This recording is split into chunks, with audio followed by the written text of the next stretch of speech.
All right, welcome back. Well, yes, we do have His Excellency Dave Umahi, Chairman of Southeast Governors Forum and Governor of Ebonyi State, joining us on the program today. Good morning, Your Excellency. Thank you for joining us on the program today. Now, yeah, for the umpteenth time, the forum has spoken about security in the Southeast. Yet, you have some of these matters just, it just seems to not go away. Why does it appear intractable addressing the challenges concerning security in the Southeast?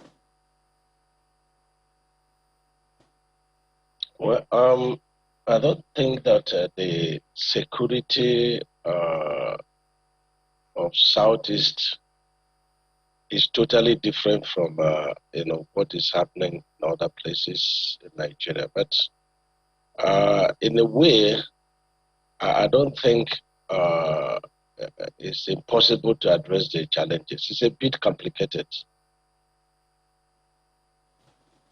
So does the forum understand the complications and how are they addressing it? Yeah, the first is the psyche of our people. Over time, there have been these issues of marginalization, the region not being treated equally with, other regions. And then, some people now decided to capitalize on that. At the initial time, it was an issue of, look, we have been marginalized. And then a lot of people keyed into that. Then along the line, it developed into violence. And then later, the same agitation has been hijacked, by, criminals, bandits and kidnappers. So that's why I say it's a bit complicated. I can ask you, Your Excellency, who are the people that Southeast governors have been able to identify as behind these heinous acts? You have referenced the fact that they are bandits and terrorists and all of that, and some would say that's escapist. It's only fair to just say, okay, those are the people that have been fomenting this trouble all over the nation. But speaking specifically for the Southeast, who are the people that are behind these heinous acts, and what could one say is the reason? What do they want? Well, you see, at the beginning where we have the IPOP saying the agitation, they're agitating for the creation of Biafra, and their reason is that, we are being marginalized. And then a lot of people kidding.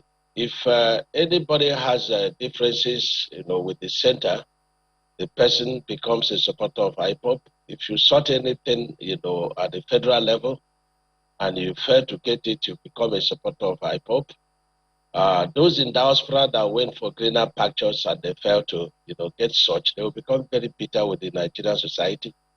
And so the followers, kept, growing. And then the issue of herdsmen came up. And there were a couple of killings in Southeast.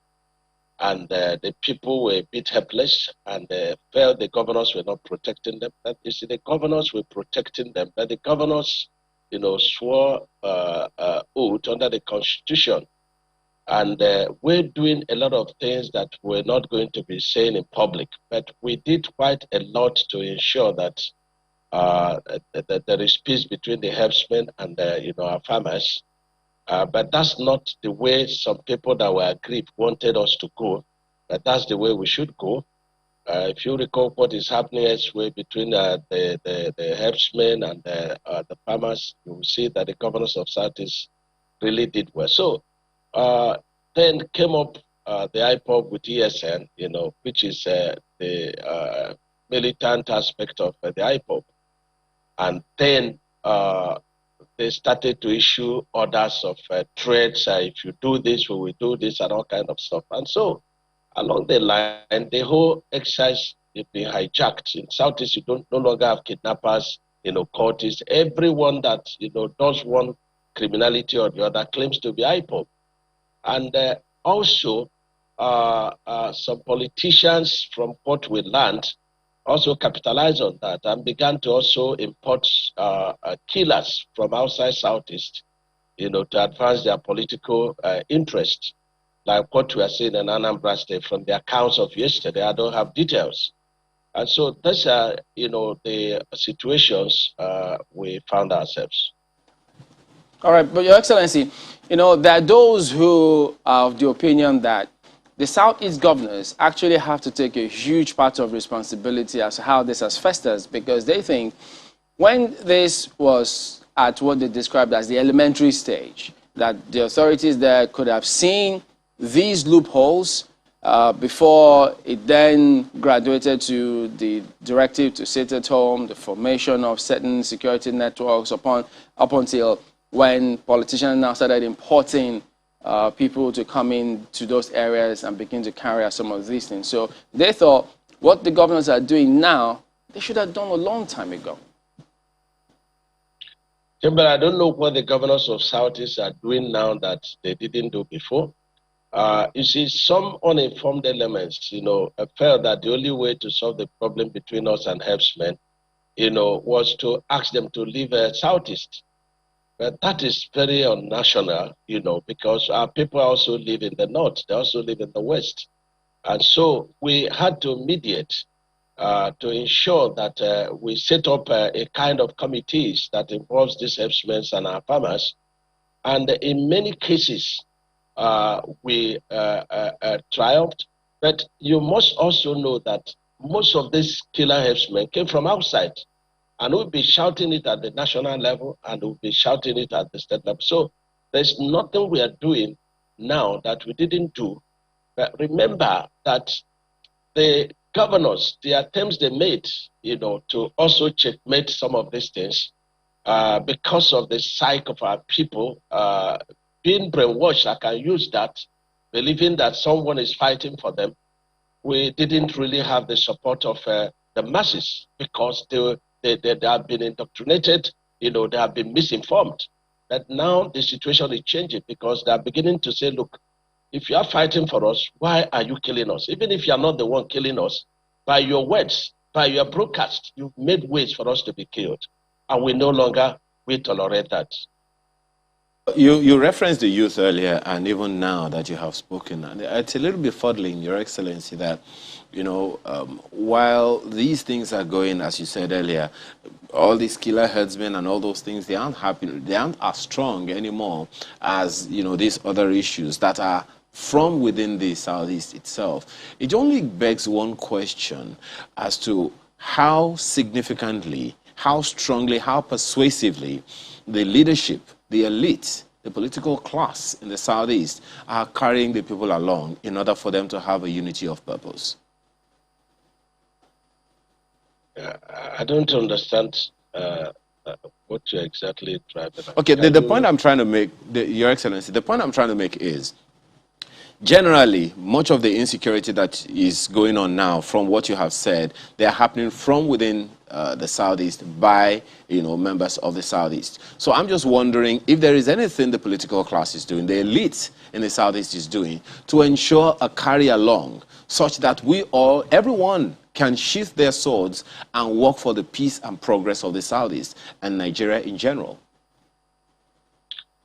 Yeah, about 2 months back, we had very extensive meeting, with our larger stakeholders in Southeast and with Ohaneze, and we asked Ohaneze to drive, a number of committees, committee on security, committee on marginalization, committee on industrialization, committee on youth development, and they did. Just yesterday, they submitted their report to us, which we're going to escalate to our stakeholders to study, and then we now come up with, means and ways to implement them. But don't forget that the NSAS gave us also the opportunities in Southeast, and we have organized a number of our youths, in conferences, and then we have set up a number of empowerment programs, for the youths. On the issue of carrying the people along, we started our governors' meeting in Southeast, with calling the stakeholders to join us. I think of late other regions have emulated that. So we've done everything possible to carry everybody along, and the clergy, very important people in this project, because our people tend to believe them, when they mount the pulpits and talk to the people. So we've been carrying them along. But we are also talking to them that, let people set aside, personal differences, set aside, bitterness, if there are bitterness against the federal government, against the governors, against, one another, because these are part of what, is influencing, negative comments against, the governors or the federal government. These are the issues. Well, definitely very big issues, because you also recall an interview conducted with Senator Baribe, which some of them made the headlines this morning, that there are more than 30 separatist groups in the Southeast. Do you agree with him? Well, he's talking from the point of his information, but, as a governor, I don't see that. Yes, the separatist groups, we know of IPOB, we know of, MAZOB, but MAZOB, has never been violent, for sure. And they're approachable, and they tend to reason with us. But these other people, the IPOB, their command is never in the country. And every one of them stays out and then dishes out messages of bitterness and messages of threat and fear and killings. And they are not here with us to feel the pain. So these are just the two groups I can talk about. But I fear that if IPOB does not fails to stop and call their people to order and to stop these threats and the killings and all the stuff, that other groups will rise up to counter it. But there's no way Southeast will be grounded. There's no way Southeast will be sitting at home while other part of the country, will be doing businesses. And whereas we are the people that should actually be moving, because we earn our living by moving. So how is it that those persons who you described as maybe fifth columnists, how are the people listening to them and not listening to the elected officials? We can't understand it. Well, you've listened to their messages, and the messages that they dish out, they are not the kind of things that elected governors will implement. No elected governor, we come and say, this set of people for so reason, they must leave Southeast. There are good people everywhere, there are bad people everywhere. And so when you play on the side of the people, when you play on the issue of marginalization, the people tend to, agree with them. They tend to, believe in them. But most people that are informed, like all our people in the North, they are not in support of them. All our people in the West, they are not in support of them. They may have issues of saying, look, we should be treated equally.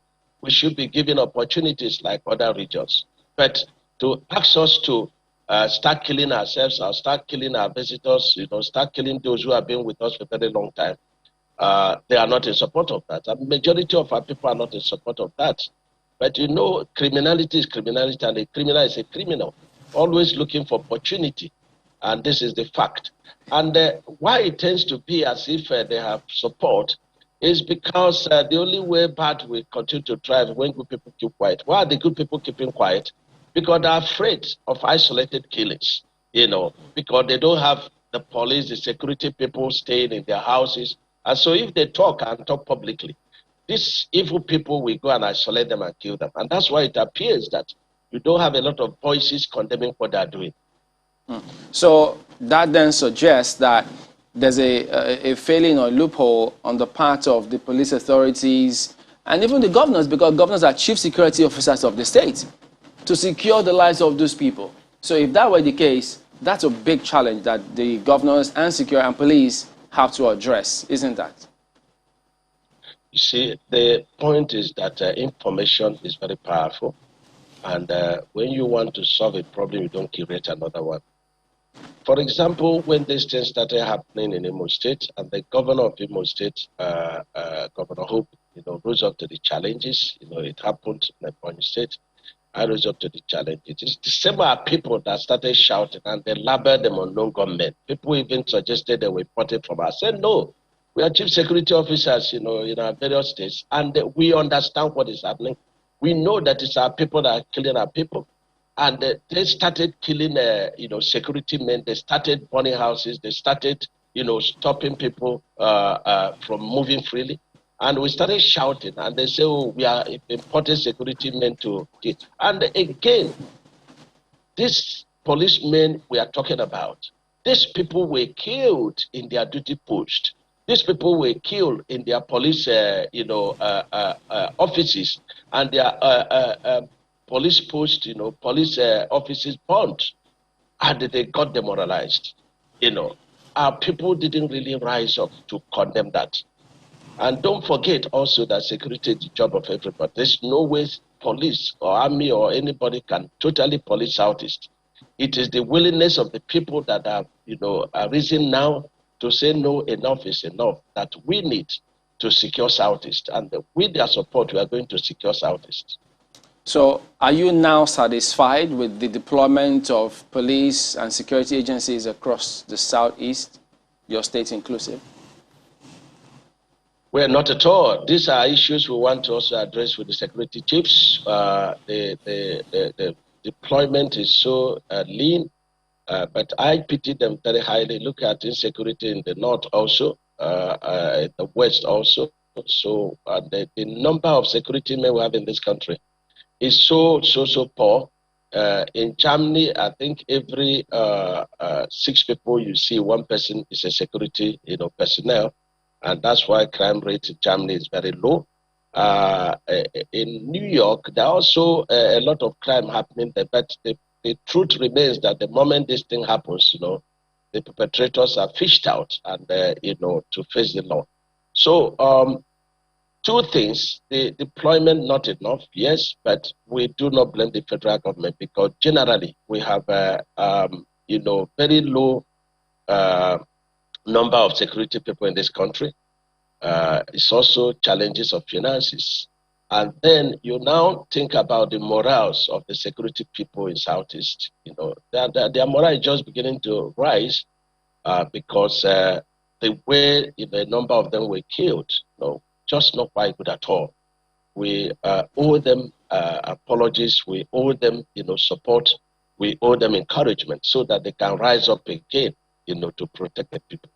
But how do you mean you don't blame the federal government? I thought they are the ones who appoint the IGP, who in turn appoints and reassigns commissioners of police across the states. See, this issue of federal government, every one of us is a federal government. We all born together, for the interests of this nation. There is no way the federal government can address, all the challenges without the support and sacrifices of the people. I'm saying that if we should employ the number of police that we should have in this country to police them, the army, other security agencies, the economy of this country may not be able to carry it. And that's why we've been agitating for, state police to be less expensive because a number of issues like intelligence gathering, will be addressed and which will be less expensive. And so when I say I don't blame them, it's because of every sector of this, economy is begging for, attention. That's why I say I don't blame them. Well, Your Excellency, on a lighter note, when you said everyone is federal government, I'm wondering, who then is state government? But the local government at that. But seriously, when that communique, that you delivered yesterday said that the Southeast governors will end the sit-at-home, the spate of sit-at-home that's been going on in the Southeast for a while, one wonders exactly how.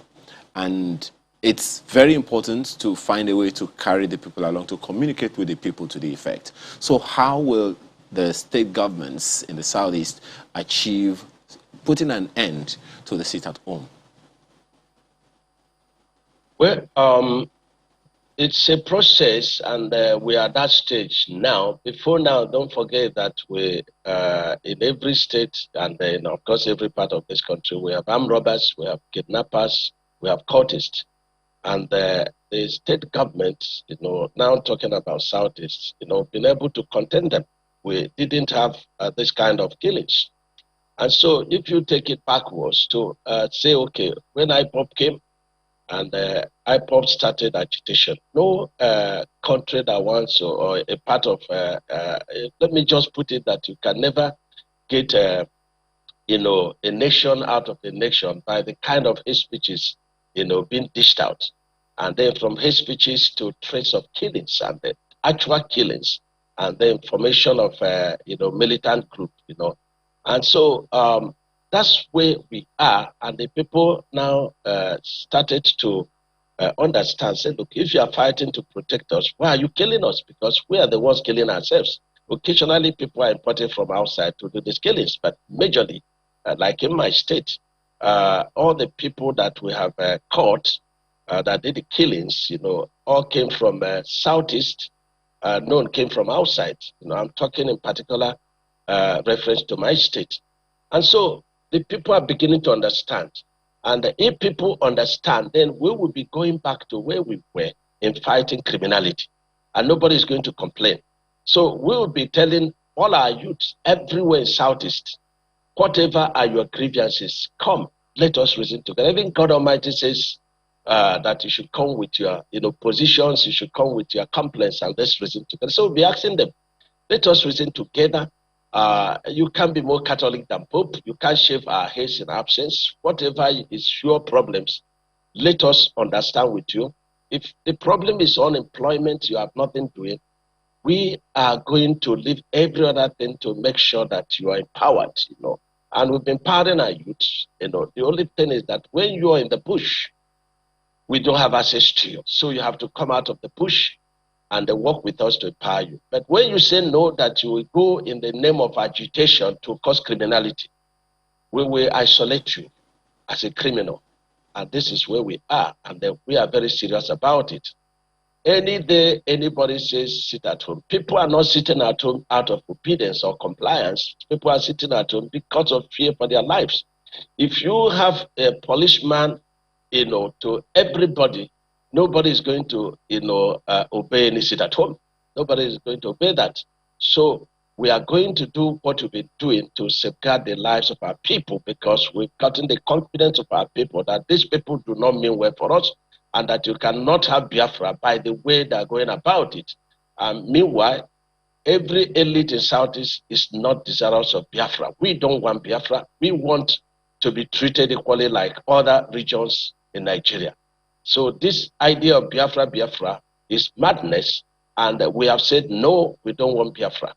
And it's because, according to our leaders, that we are not being equally treated, that gave rise to this loophole, and people began to work on our psyche, and they began to form these agitation groups. So this is what we intend to do. Well, it turns out that the separationist groups are not just in the southeast, they're equally in the south, and who knows where else you could hear some of these matters. And so there's a fundamental challenge that needs to be addressed by governments, such that these kind of matters, the reason, for which they come up in the first place, are addressed. That perhaps those might just become history if they are. But the forum equally referenced Ibubagu again. So what exactly is the current situation with that? Before I say that, let me talk about other agitation groups from other regions. Let me say that I don't truly believe in those people that I don't mind being castigated, but the truth is that we are being given a push through pretentious, agitation, so that we will continue to, fire on, because if we go our separate ways, the Southeast people will lose a lot. We've invested a lot in every part of this nation. And so it is not to advantage, to leave our investment and then walk away. And so we are being prompted, to, a kind of say, look, the other people that are agitating to have a nation of their own. Those people are at advantage because we've invested heavily. And the tendency is that if this thing happens, we're going to leave our investment and walk away. We did that before during the Civil War. We do not intend to do that, again. But there's nothing bad in, fighting to be recognized, in fighting to be treated like others, in fighting to have a united, equitable nation, Nigeria. We are better and we are bigger when we are together, and I believe that we will achieve that, not through hate speeches, not through insults to governors or to Mr. President. It can never come true.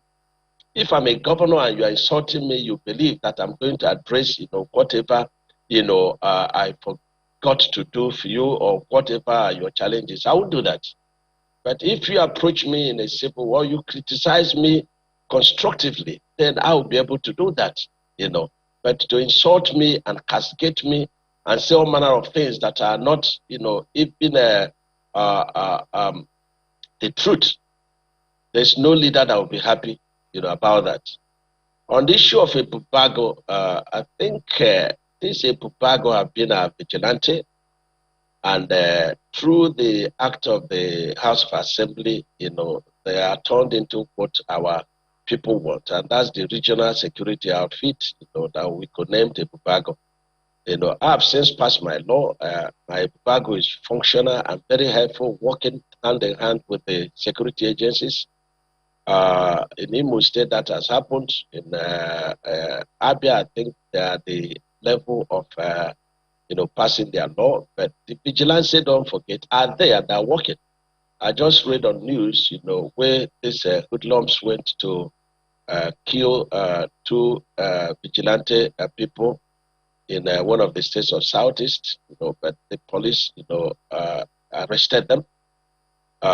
So it shows that they're working. It shows that they are there to protect the people. So we have given till the end of the year that other states have not passed their law should do that, and we will all come together in a regional headquarters, which is in Enugu, to launch it. But before then, all the states are giving the go-ahead for our leaders to launch the Ebubago, outfit. They are going to also be very helpful. They have not been allowed, before now to really act, but now they are going to act with the community people and with the security agencies to protect the people. The people are desirous of being protected. Well, I'm just wondering, Your Excellency, on that matter about the approach of the populace to elected officials by way of insults, don't you think that there are those who do that because they don't know any better? For instance, several people will always refer to previous governments who were equally insulted, if not more, but they chose to handle it differently.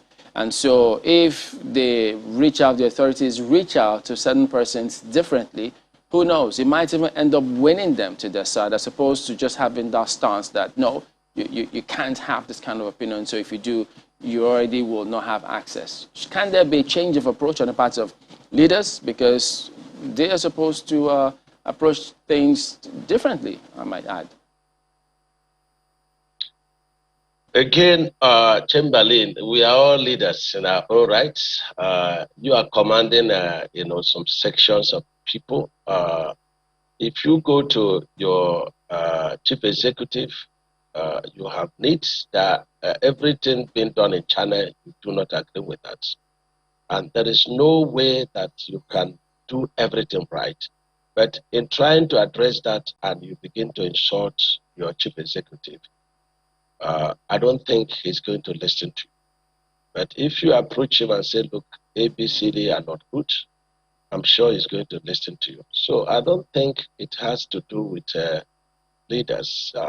When you do not want to work, and again, they will ask me, where is the work? Ask governors about the attitude of some of our people towards work. And it's these people that believe that, the money belongs to them and they don't need to work to earn the money. And these are the people that are filled with bitterness, and these are the people that approach issues. But they are not a majority. They're not a majority. The only thing is that, bad words, incite so much and depend so much. But a lot of youth, a lot of people that approach, governance, with decorum, they have always gotten whatever they, sought for. And so how we, be advising that hate speeches will further divide us. Hate speeches will not help to build the country. Not that they have no any other way. There's a saying in my place that bad words used to be in the mouth and you say the good one. If everybody should say it's mine, then there will be no nation Nigeria, there will be no world to live in. And so it is a question of, sometimes how you were brought up, and another one, the way you are filled with bitterness. For example, if somebody is very bitter with Dave Umahi, the governor of Ekpa State, maybe he didn't get one thing or the other, he will carry the same bitterness against Mr. President. Why? Because they will say that Dave Umahi supports Mr. President. So that's how these things are working. The bitterness is not being on an objective basis. It just most of the time on personal levels. And then, when somebody is bitter, say, why are you bitter? May not be able to even explain. Chairman, I want you to try it and ask somebody, why are you bitter? Because everyone has got a role to play in the affairs of this nation. Everyone has got a role. Everyone has something to give. And this is very important. We need patriotism to rebuild our nation. So this is my belief. Well, Your Excellency, one of the issues anyone would raise with you about the patriotism is the trust deficit that has depleted over the years. But just before we go, you would recall that INEC has been speaking quite significantly about their uncertainties concerning the elections in Anambra State, which is a southeast state. And they are, of course, generally quoting issue of insecurity and all of that. Is there anything, first of all, what's your take on the position of INEC? And is there anything the Southeast governors can do or are doing to stave off all of the challenges that INEC is raising? We spoke about election in Anambra State yesterday. Unfortunately, our colleague, the governor of Anambra State, was not able to come and said he was sending the deputy. We did not also see the deputy. We would have been able to evaluate, the stories we are hearing that the killings in Anambra State is, politically motivated. But on the other hand, you look at what IPOB is saying, that there should be no election in Anambra State. Two things. If there is no election and we go into a constitutional crisis, of course, the National Assembly and Mr. President are there to sort that out. But it will be a slap on the federal government because, maybe some political parties, that have seen they will not be able to win are importing people to do the killings. These were some of the reports we got yesterday, unconfirmed reports. But IPOB is positioning themselves, as the killing, agent, because they are the ones saying there will be no election. They are the ones saying if you come out, we kill you. If you be any, Nigeria plate number, we will isolate you, we kill you. So even if they are not the one killing, they have taken responsibility for the killings. And so I think that the federal government must do everything possible to show that, they are in charge and the election must hold, even if it is shifted within the limit of INEC constitutional powers, that election should hold. Just one more thing or so before we go. When you spoke about killings and those who were apprehended being of, the same ethnic extraction, where do we place the belief or impression of Imo State Governor, who at the time said that over 70% of those who are carrying out those killings were from outside the southeast? I accommodated that in my, comments this morning. That occasionally we've been told that politicians also import people from outside to do the killing. So it's a mixture of, political differences and then the IPOB, own position. But I continue to say, and I tell IPOB, say, look, the matter has gone beyond you. Your matter has been hijacked. but you paved the way for it to be hijacked. And so every criminal is now claiming to be IPOB and is doing the killings. And even when you say the sit at home is suspended, has it been suspended? No. And if you say that, yes, people are not complying because of fear, are they not killings in those days of sit at home? They are killings that are burning of vehicles, which shows that IPOB is not in charge, is not in command anymore, but pure criminality, which we are going to deal with. So I agree with the governor of Imo State that some people are imported to do the killings. But in my state, we don't have political killings, even though opposition may say otherwise. But from my security point of view, and of course, security agencies are there to get. So what we have had in the past has been us killing ourselves, which God has had to stop. And we're grateful to God. So that's my position about it.